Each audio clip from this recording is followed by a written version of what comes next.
So ayan guys, meron tayong Sonet na bago 2025.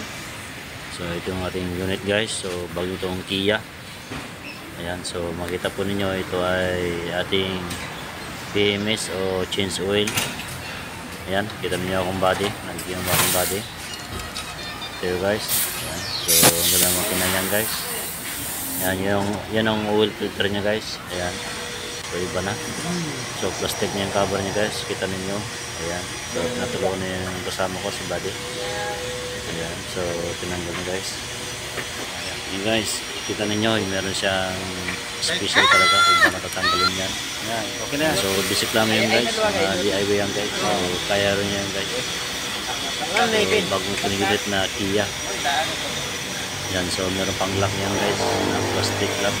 Ayan. So nagay na. Ayan. So basic lang guys. Yan na yung rubber na para hindi mag-leaking guys. Get ngayon na. So tira na guys. Yung kasama mo guys. Ayan si body. Okay na. Okay. Ayan. So tama-tama lang guys kasi plastic na yan guys. Kita ninyo. So bigyan natin ng oil. Engine nya. Ayan. So pangmadali na to guys. Para paspasan natin. Para matapos ito guys. Kasi famous mo na to guys. Ayan. So kita nyo, dali lang guys. At pagpa-PMS natin. Ayan, so basic lang yan guys. Ayan, so ito yung oil Caltex na Habulin. Ayan, 5W30 guys. Ayan. So yan guys. So basic lang yan guys. Ang ating oil 4 liters yan guys. Yan kanyang oil. Ayan. So okay na guys, tapos na. Ayan, so reset na tayo guys. Yan kung paano mag-reset. Yan dyan tayo sa Manibela. So nandiyan po yung reset nya guys. Ganyan, so basic lang po yan guys, mag-reset.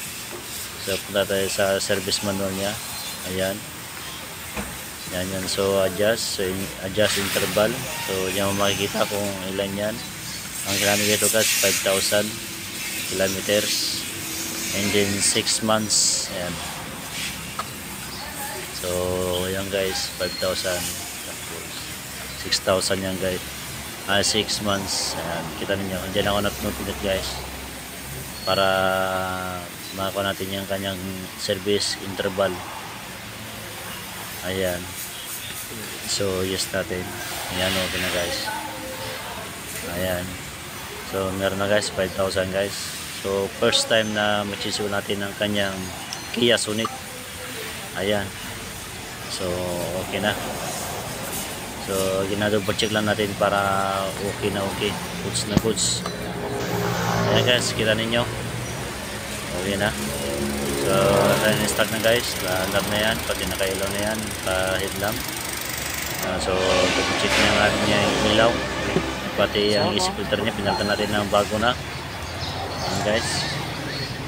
So yan ang kanyang oil engine level. So okay lang guys. Sakto lang. Pwede na. Okay na guys. So okay na guys. So maraming pasalamat po sa manonood sa aking YouTube channel. Marsus na po. Yan. Bye bye.